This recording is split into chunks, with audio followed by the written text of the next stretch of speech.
বেরোলাম আবু। হাতে লাগবে? না না না।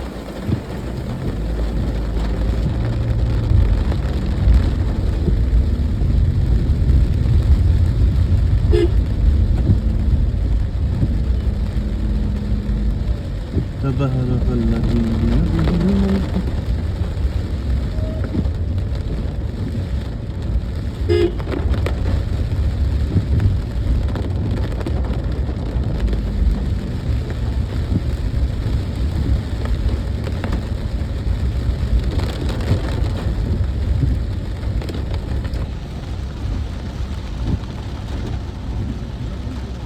যন্ত্র কিনেন, সেই যন্ত্রের সাথে একটা নির্দেশিকা বই দেওয়া হয়। যদি আপনি মানুষকে মেশিন বলে ধরেন, তাহলে একমত হবেন যে মানুষ হচ্ছে সবচেয়ে জটিল মেশিন এই পৃথিবীর বুকে। আপনার কি মনে হয় না এই মানুষের জন্য এই মেশিনের নির্দেশিকা বই দরকার আছে?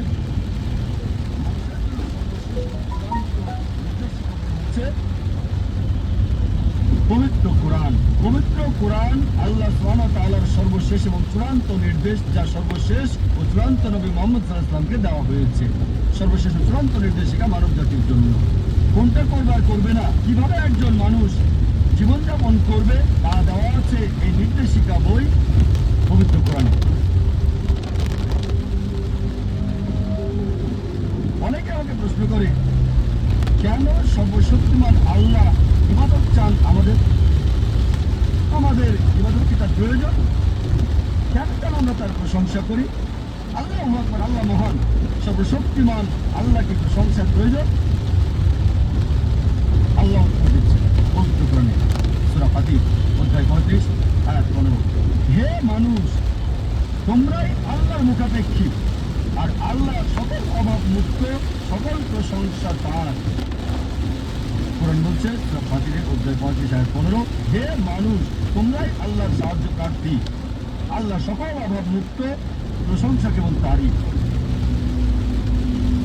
আমাদেরকে আল্লাহ সুবহানাহু ওয়া তাআলা ইবাদত করতে বলেন, তার প্রশংসা করতে বলেন, তার ভালোর জন্য নয়, আমাদের ভালোর জন্য।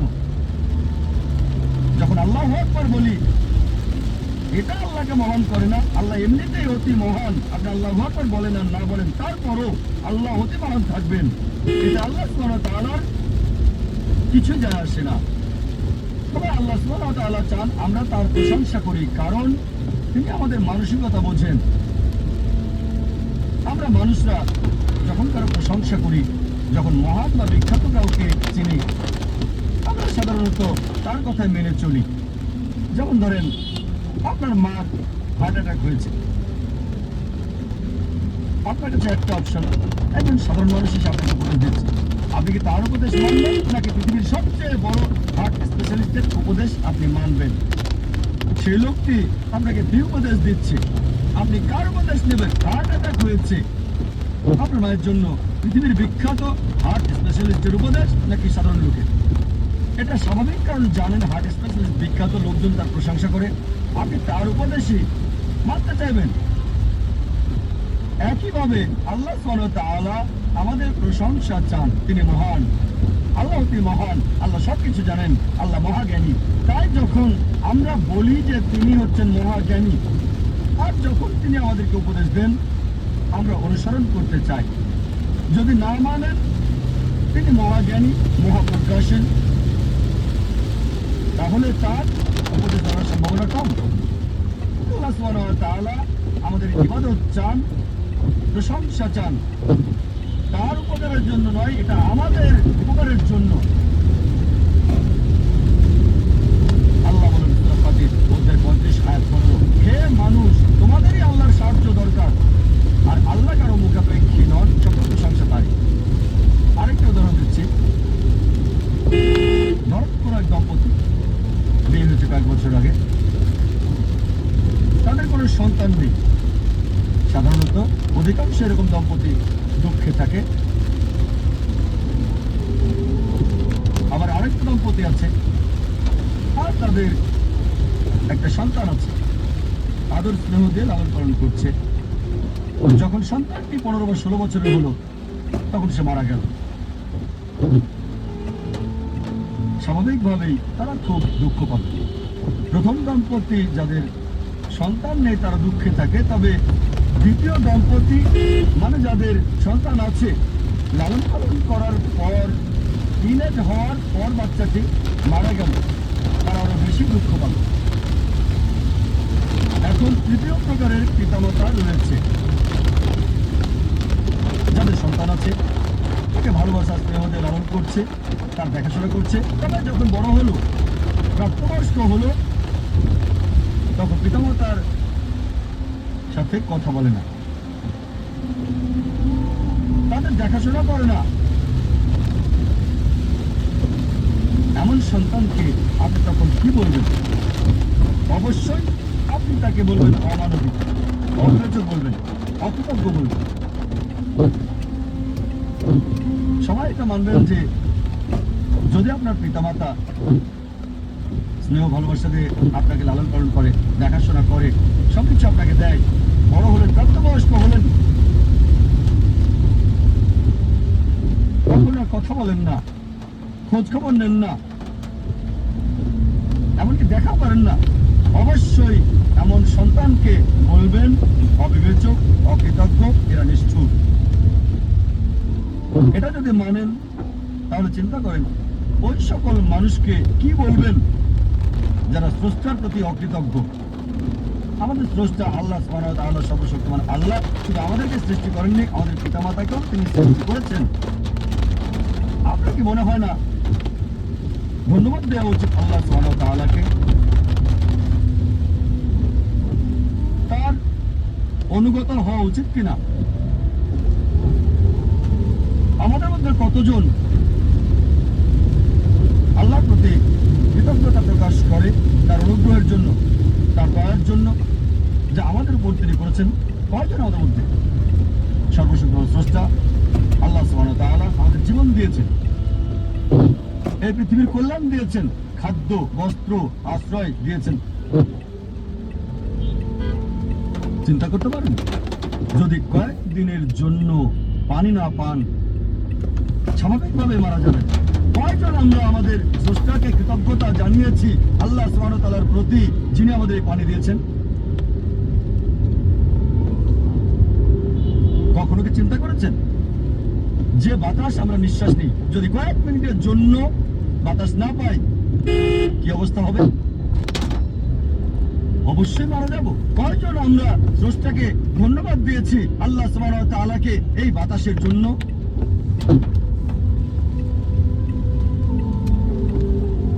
আল্লাহ বলেন কোরআনে, সূরা ইব্রাহিম অধ্যায় 14 আয়াত 34, যদি তুমি গণনা করো এই নিয়ামত আল্লাহ তাআলার গুণে শেষ করতে পারবে না। আর মানুষ আসলেই অবিবেচক, অকৃতজ্ঞ। আল্লাহ কোরআনে বলেন সূরা আদিয়াত অধ্যায় 100 আয়াত 6, ইন্নাল ইনসানা লিরাব্বিহি লাকানুদ। বস্তুত মানুষ তার প্রতিপালকের প্রতি বড়ই অকৃতজ্ঞ। আল্লাহ অনেক জায়গায় বলেছেন যে বস্তুত মানুষ তার রবের প্রতি অকৃতজ্ঞ। আল্লাহ সুবহানাহু ওয়া তাআলা আমাদের প্রশংসা আর উপাসনা চান, তার নিজের জন্য নয়, আমাদের কল্যাণের জন্যই, মানুষের কল্যাণের জন্য। চিন্তা করেন যখন আল্লাহ সুবহানাহু ওয়া তাআলা দেখেন যে আপনি তার উপদেশ মানছেন, এটা সৃষ্টির কল্যাণ করছে, তিনি খুশি হন। যেমন ধরেন একজন ডাক্তার ফ্রি চিকিৎসা দিচ্ছেন, তিনি ফ্রি উপদেশ দিচ্ছেন গরিব রোগীদের। এবার দেখেন যদি সেই রোগী ডাক্তারের দেওয়া পরামর্শ না মানে, ডাক্তারের কেমন লাগে? আর যদি ডাক্তারের উপদেশ মানে, এতে ডাক্তারের উপকার হবে না, কারণ তিনি ফি দিচ্ছেন, উপকার হবে আপনার। আর যখন তার উপদেশ মানেন, ডাক্তার খুশি হয়, অন্তত আমার রোগী এখন ভালো আছে। আল্লাহ সুবহানাহু ওয়া তাআলা ডাক্তারেরও ডাক্তার, বড় ডাক্তার। বলা হয়েছে হুয়া শাফি, তিনি সুস্থ করেন। যখনই তার উপাসনা করেন, তার আদেশ মানেন, আল্লাহ সুবহানাহু ওয়া তাআলা খুশি হন। কারণ যখন তার প্রশংসা করেন, আদেশ মানেন, এটা তার সৃষ্টির জন্য ভালো, মানব জাতির জন্য ভালো, এটা আল্লাহ সুবহানাহু ওয়া তাআলাকে খুশি করে। আল্লাহ এজন্য খুশি হন না যে উপাসনা করছেন, প্রশংসা করছেন, তিনি খুশি হন কারণ এটা মানব জাতির উপকার করছে তার সৃষ্টি। এমনকি যখন পাপ করেন, অপরাধ করেন, পরক্ষণে অনুতপ্ত হন, তার কাছে ক্ষমা প্রার্থনা করেন, আল্লাহ সুবহানাহু ওয়া তাআলা সাথে সাথে ক্ষমা করে দেন। আল্লাহ কোরআনে অনেক জায়গায় বলেছেন আল্লাহু গফুরুর রহিম, আর আল্লাহ অতি ক্ষমাশীল, অতি দয়ালু। অনেক জায়গায় বলেছেন, সূরা নিসা অধ্যায় 4 আয়াত নাম্বার 25, সূরা মাইদা অধ্যায় 5 আয়াত নাম্বার 74, সূরা হিজর অধ্যায় 15 আয়াত 49, সূরা নাহল অধ্যায় 16 আয়াত 119, সূরা আল-জুমার অধ্যায় 39 আয়াত 53, সূরা বুরুজ অধ্যায় 85 আয়াত 14। আল্লাহু গফুরুর রহিম, নিশ্চয় আল্লাহ অতি ক্ষমাশীল, পরম দয়ালু। যদিও তাকে মানছেন না, তাকে অমান্য করছেন, তার আদেশ মানছেন না, যখন অনুতপ্ত হবেন, আল্লাহর কাছে তওবা করবেন, আল্লাহ মাফ করে দেবেন আর খুশি হবেন। তিনি খুশি হন যে আপনি ভুল করেছেন, এই মানুষ তো আমরা তারই সৃষ্টি, তিনি ক্ষমা করবেন। আল্লাহ কোরআনে বলেছেন সূরা নিসা অধ্যায় 4 আয়াত 48 এবং সূরা নিসা অধ্যায় 4 আয়াত 116, যদি আল্লাহ চান যে কোনো গুনাহ ক্ষমা করবেন, তবে শিরক করার গুনাহ, আল্লাহর সাথে শরীক করা, আল্লাহর সাথে অংশীদার করা, আল্লাহ কখনোই ক্ষমা করবেন না। যদি কেউ শিরক করে থাকে, তার সাথে কাউকে অংশীদার করে, সে সবচেয়ে জঘন্য পাপ করেছে। তাই আল্লাহ সুবহানাহু ওয়া তাআলা চাইলে যে কোনো গুনাহ ক্ষমা করবেন, তবে শিরক ছাড়া। যদি মুশরিক হয়ে মারা যান, যদি আল্লাহর সাথে শরীক করে কাউকে মারা যান আর মৃত্যুর আগে তওবা না করে যান, যদি ক্ষমা না চান, আল্লাহ কখনোই ক্ষমা করবেন না। তাই সবচেয়ে বড় একটা পাপ যেটা থেকে মানব জাতিকে বেঁচে থাকতে হবে, এক নম্বর হচ্ছে শিরক, আল্লাহ সুবহানাহু ওয়া তাআলার সাথে শরীক করা, সর্বশক্তিমান আল্লাহর সাথে অংশীদার করা। লোকজন তা জিজ্ঞেস করে, আমরা বুঝলাম আল্লাহ মানুষ সৃষ্টি করেছেন ইবাদতের জন্য, তবে মানব জাতির আলাদা বিশেষত্ব বা কি? কেন আমাদের সৃষ্টি করেছেন? মানব জাতি হচ্ছে আল্লাহ সুবহানাহু ওয়া তাআলার অদ্বিতীয় সৃষ্টি, আল্লাহ সুবহানাহু ওয়া তাআলার সেরা সৃষ্টি। মানব জাতি এবং জিন হচ্ছে একমাত্র সৃষ্টি যাদেরকে ইচ্ছার স্বাধীনতা দেওয়া হয়েছে।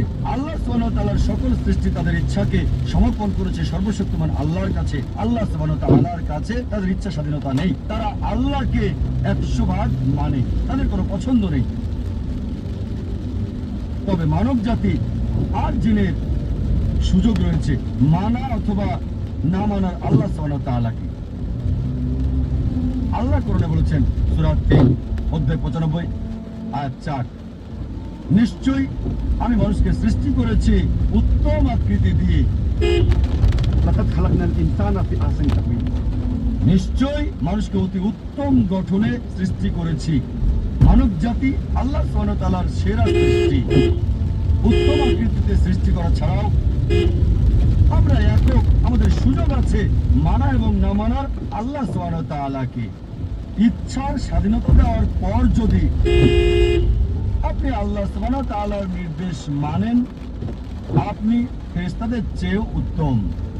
কারণ ফেরেশতাদের ইচ্ছার স্বাধীনতা নেই, তারা সর্বশক্তিমান আল্লাহকে মানে স্বাধীন ইচ্ছা ছাড়া। তাই যখন পূর্ণ স্বাধীনতার পরও আপনি মানেন এবং তার কাছে নিজের ইচ্ছাকে সমর্পণ করেন, আপনি ফেরেশতাদের চেয়ে উত্তম। অনেকে বলে থাকে, ও এই লোকটি ফেরেশতা। এর দুটো মানে হয়, একটা হতে পারে অপমান করা, কারণ মানুষ ফেরেশতার চেয়ে উত্তম। আবার এর মানে হতে পারে আপনি মানুষ, আপনাকে স্বাধীন ইচ্ছা দেওয়া হয়েছে আর আপনি আল্লাহর নির্দেশ মানছেন ফেরেশতাদের মতো, এটাই আপনাকে শ্রেষ্ঠ করেছে। একজন মানুষ ফেরেশতারা আল্লাহকে মানছে, এটাই তার মর্যাদা বৃদ্ধি করে দেয়। আর যদি আল্লাহ সুবহানাহু ওয়া তাআলাকে অমান্য করেন, যদি তার নির্দেশ না মানেন, তাহলে আপনি শয়তানের সহযোগী হচ্ছেন, শয়তান হয়ে যাচ্ছেন। তাই মানুষের পছন্দের সুযোগ আছে। আল্লাহ সুবহানাহু ওয়া তাআলার নির্দেশ মেনে ফেরেশতাদের চেয়ে উত্তম হতে পারে, আর অমান্য করে শয়তান হতে পারে। পছন্দ আপনার।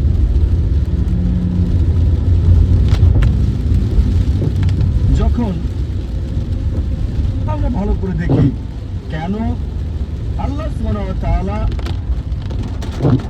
আমাদের সৃষ্টি করেছেন, এর কারণ আমরা সৃষ্টির সেরা। আমাদের সুযোগ আছে আল্লাহকে মানার এবং না মানার সুযোগ। যদি মানেন ফেরেশতাদের চেয়ে উত্তম, যদি না মানেন শয়তান হয়ে যাবে। আর আল্লাহ বলেন এই জীবন আমাদের জন্য পরীক্ষা। আমি আলোচনা শুরু করেছিলাম কোরআনের একটা আয়াত দিয়ে, সূরা মুলক অধ্যায় 67 আয়াত 2। আল্লাহ বলেছেন আল্লাযী খালাকাল মাউতা ওয়াল হায়াতা লিয়াবলুয়াকুম আইয়ুকুম আহসানু আমালা। আল্লাহ সৃষ্টি করেছেন জীবন এবং মৃত্যু তোমাদের পরীক্ষার জন্য, কে তোমাদের মধ্যে উত্তম আমলকারী। আল্লাহ জীবন মৃত্যু দিয়েছেন পরীক্ষা করার জন্য, মানুষের মধ্যে কে উত্তম আমল করে। তাই এই জীবনটা হচ্ছে আখিরাতের জন্য পরীক্ষা। আল্লাহ বলেন সূরা ইমরান অধ্যায় 3 আয়াত 185, কুল্লু নাফসিন যায়কাতুল মউত, প্রত্যেক প্রাণী মৃত্যুর স্বাদ গ্রহণ করবে। আপনার চূড়ান্ত ফয়সালা দেওয়া হবে বিচারের দিনে। যে মানুষই আগুন থেকে রক্ষা পাবে তাকে কল্যাণময় উদ্যানে প্রবেশ করানো হবে। জীবনের উদ্দেশ্যে যে মানুষ সফল হয়েছে, অবশ্যই দুনিয়ার এই জীবন চলনা ছাড়া আর কিছুই না। আল্লাহ বলেন সূরা বাকারা অধ্যায় 2 আয়াত 155, নিশ্চিত যেন আমি তোমাদেরকে পরীক্ষা করব ভয় দিয়ে, ক্ষুধা দিয়ে, অথবা সম্পদের ক্ষতি দিয়ে, জানের ক্ষতি দিয়ে, জমিনের ক্ষতি দিয়ে, তাদের জন্য সুসংবাদ যারা ধৈর্য ধারণ করে। আল্লাহ সুবহানাহু ওয়া তাআলা আমাদের জীবন মৃত্যু সৃষ্টি করেছেন পরীক্ষা করার জন্য, যে মানুষের মধ্যে কে উত্তম আমলকারী। আর অবশ্যই আল্লাহ পরীক্ষা করবেন ভয় দিয়ে, ক্ষুধা দিয়ে, মালের ক্ষতি দিয়ে, জীবনের ক্ষতি দিয়ে, আর সারা জীবনের অর্জন দিয়ে, ফসলের ক্ষতি দিয়ে বিভিন্ন মানুষকে বিভিন্নভাবে পরীক্ষা করেন। আল্লাহ কোরআনে বলেন যে আল্লাহ সুবহানাহু ওয়া তাআলা কিছু কিছু মানুষকে বেশি অনুগ্রহ করে থাকেন অন্যদের তুলনায়। আল্লাহ কোরআনে বলেন সূরা আনাম অধ্যায় 6 আয়াত 165, যে তিনি কিছু মানুষকে বেশি মর্যাদা দিয়েছেন অন্যদের উপরে, আর তিনি কিছু মানুষকে বেশি সুযোগ দেন, এভাবে তাদেরকে পরীক্ষা করে থাকেন। তাই যদি আল্লাহ মর্যাদা দেন আর আপনাকে পুরস্কৃত করেন, আপনাকে প্রাচুর্য দেন, প্রস্তুত হন, আল্লাহ আপনাকে পরীক্ষা করছেন। আল্লাহ কোরআনে বলেন সূরা আনফাল অধ্যায় 8 আয়াত 28, যে তোমাদের সম্পদ, তোমাদের সন্তান তোমাদের জন্য পরীক্ষা। যে সম্পদ আল্লাহ আপনাকে দিয়েছেন, যে সন্তান আল্লাহ আপনাকে পরীক্ষা করছেন, সেগুলো দিয়ে। আল্লাহ বলেন সূরা মুনাফিকুন অধ্যায় 63 আয়াত নম্বর 9, তোমার সম্পদ আর সন্তান যেন তোমাকে ভুলিয়ে না দেয় সৃষ্টিকর্তা আল্লাহ সুবহানাহু ওয়া তাআলার কথা। আল্লাহ কোরআনে বলেন সূরা আনকাবুত অধ্যায় 29 আয়াত 2, যে মনে করো না মুখে বললেই হবে আমি বিশ্বাস করি আর আল্লাহ পরীক্ষা করবেন না। শুধু মুখে বললে আমি মুসলিম, আমি বিশ্বাসী, আমি মুমিন। আল্লাহ বলছেন কোরআনে, মনে করো না যে আল্লাহ তোমাকে পরীক্ষা করবেন না, আল্লাহ অবশ্যই পরীক্ষা করবেন। আর যদি পরীক্ষায় পাশ করেন আপনি জান্নাতে যাবেন। শুধু মুখে বললে আমি মুসলিম, আমি মুহাম্মদ, আমি জাকির, আমি আব্দুল্লাহ, জান্নাতে যেতে পারবেন না। আল্লাহ অবশ্যই পরীক্ষা করবেন। যদি পরীক্ষায় পাশ করেন ইনশাআল্লাহ জান্নাতে যাবেন। জান্নাতে যাওয়ার জন্য একজন মানুষের কি দরকার, জান্নাতে যাওয়ার মাপকাঠি কি, এই প্রশ্নের উত্তর দেওয়া হয়েছে সূরা আল আসর অধ্যায় 103 আয়াত 1 থেকে 3, যেখানে আল্লাহ বলেছেন, والعصر إن الإنسان لفي خسر إلا الذين آمنوا وعملوا الصالحات وتواصوا بالحق وتواصوا بالصبر। সময়ের কসম, নিশ্চয়ই মানুষ ক্ষতির মধ্যে আছে, তারা ব্যতীত যারা ঈমান আনে, সৎকর্ম করে, মানুষকে সত্যের দিকে আহ্বান করে, ধৈর্য এবং সবরের উপদেশ দিয়ে থাকে। একজন মানুষকে 3টি অর্জনের জন্য 4টে কাজ করতে হবে। 3টি কাজ হচ্ছে, প্রথম কাজ আল্লাহর সন্তুষ্টি। আল্লাহর সন্তুষ্টির মাধ্যমে পৃথিবীতে শান্তি এবং আখিরাতে জান্নাত অর্জন। এই 3টির জন্য 4টি কাজ করতে হবে। প্রথম কাজটা পূর্ণ ঈমান থাকা। দ্বিতীয় কাজ হচ্ছে পুণ্য বা সৎকর্ম। তৃতীয় কাজ হচ্ছে দাওয়া, সত্যের দিকে মানুষকে আহ্বান করা। আর চতুর্থ কাজ হবে ধৈর্য এবং সবর, মানুষকে ধৈর্য আর সবরের কথা বলা। যে কোনো মানুষকে আল্লাহর সন্তুষ্টি অর্জন করতে হলে, দুনিয়াতে কল্যাণ চাইলে এবং বেহেশতে যেতে চাইলে তার ঈমান থাকতে হবে, খাঁটি ঈমান। তার থাকতে হবে আমালে সালিহাত, সৎকর্ম, খোদাভীরতা, থাকতে হবে ওয়াতাওয়াসাবিল হক, করতে হবে ওয়াতাওয়াসাবিল হক, মানুষকে সত্যের দিকে ডাকা মানে সত্য প্রচার। আর ওয়াতাওয়াসাবিস সবর, মানুষকে ধৈর্য আর সবরের দিকে আহ্বান করবে। এই 3টি পাওয়ার জন্য আপনাকে 4টি মানতে হবে। আরেকটা হাদিস নবী মুহাম্মদ সাল্লাল্লাহু আলাইহি ওয়াসাল্লামের, এটা হচ্ছে সুনান তিরমিজি ভলিউম 4 অধ্যায় 60 হাদিস নম্বর 2517। আনাস ইবনে মালিক রাদিয়াল্লাহু আনহু তিনি বলেছেন, একবার এক লোক নবীজিকে জিজ্ঞেস করলো, আমি কি আমার উটটাকে বেঁধে রাখবো নাকি আল্লাহর উপর ভরসা করে ওটাকে আমি ছেড়ে দেবো? উট ছেড়ে দেবো আর আল্লাহর উপর ভরসা করবো? নবীজি বললেন, বেঁধে রাখো, বেঁধে রেখে আল্লাহর উপর ভরসা করো। তার মানে এই না যে আপনি উটটাকে দেবেন ছেড়ে আর বলবেন আল্লাহর উপর বিশ্বাস আছে, তাওয়াক্কালতু আলাল্লাহ, আল্লাহর উপর ভরসা। দরজা খোলা রেখে চলে যেতে পারেন না, আর বলতে পারেন না যে আল্লাহর উপর ভরসা, চোর ডাকাত আসবে না। দরজা বন্ধ রেখে আল্লাহর উপর ভরসা রাখতে হবে। আল্লাহর উপর ভরসা করা জরুরি, আল্লাহর সমস্ত নির্দেশাবলী মানা জরুরি। আর সফলতার জন্য আল্লাহর উপর ভরসা খুবই জরুরি। আল্লাহ কোরআনে বলেন, সূরা আল ইমরান অধ্যায় 3 আয়াত 160, যদি আল্লাহ চান কেউ পেছনে ফেলতে পারবে না, আর তিনি সাহায্য না করলে কে আছে এমন যে সাহায্য করবে? আর মুমিন লোকগণ কেবল আল্লাহর উপরে ভরসা করেন। আল্লাহ বলেন সূরা আনকাবুত অধ্যায় নম্বর 29 আয়াত নম্বর 69, যে যদি চেষ্টার সংগ্রাম করে আল্লাহ সুবহানাহু ওয়া তাআলার পথে, তিনি পথ খুলে দেবেন। আল্লাহ আরো বলেন সূরা নাহল অধ্যায় 17 আয়াত 43 এবং সূরা আম্বিয়া অধ্যায় 21 আয়াত 7, فاسألوا أهل الذكر إن كنتم لا تعلمون। যদি তোমরা না জানো তাকে জিজ্ঞেস করো যে জানে, তার কাছে যার জ্ঞান আছে। তাই সফলতার জন্য প্রথম আল্লাহর উপর ভরসা, দ্বিতীয় হচ্ছে চেষ্টা করা, সাধনা করা আল্লাহ সুবহানাহু ওয়া তাআলার পথে, তৃতীয় হচ্ছে যে জানে তাকে জিজ্ঞেস করা। পরিকল্পনাটাও জরুরি, গন্তব্য থাকাটাও জরুরি। আর আমরা যখন পড়ে দেখি ম্যানেজমেন্ট গুরু বই, অনেক গন্তব্য নির্ধারিত আর সেটা তারা দিয়েছে। তবে আমার কাছে সেরা প্ল্যানিং, সবচেয়ে সেরা গন্তব্য হচ্ছে ইসলামিক, ISLAMIC, এটা দিয়ে ইসলামিক। আপনার গন্তব্য আল্লাহ সুবহানাহু ওয়া তাআলা এবং নবী মুহাম্মদ সাল্লাল্লাহু আলাইহি সাল্লামের শিক্ষা অনুযায়ী হতে হবে। আপনার গন্তব্য কোরআন এবং সর্বশেষ এবং চূড়ান্ত বার্তাবাহক নবী মুহাম্মদ সাল্লাল্লাহু আলাইহি সাল্লামের হাদিসের অনুযায়ী হতে হবে।